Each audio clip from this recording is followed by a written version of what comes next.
ta mai sauraro ka je wani yau za na karanta.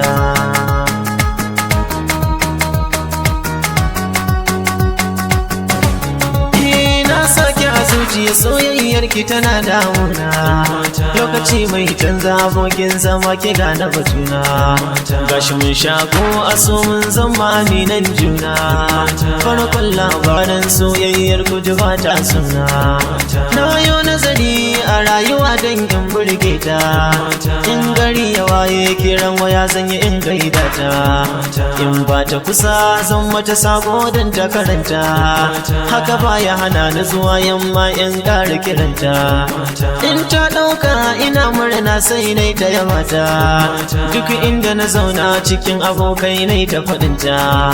Tun ba ta suna har ta kai ta fara kirana, ta aminta da ni ta ce I'm sorry baby na. Kalmar ta yi daɗi a zuciya shine burina, labarinta har ya kai a gurin dangina. Irin salon da ta zo min a rayuwata ya burge ni, yanayin muryar ta gurin magana duk ya burge ni. Soyayyar ta a yau kuji ta kama ni, in ta yi mini murmushi kallonta yana ruɗa ni. Soyayya ta yi nisa min yau saboda juna, ba ta jinkiri domin ta ci burina.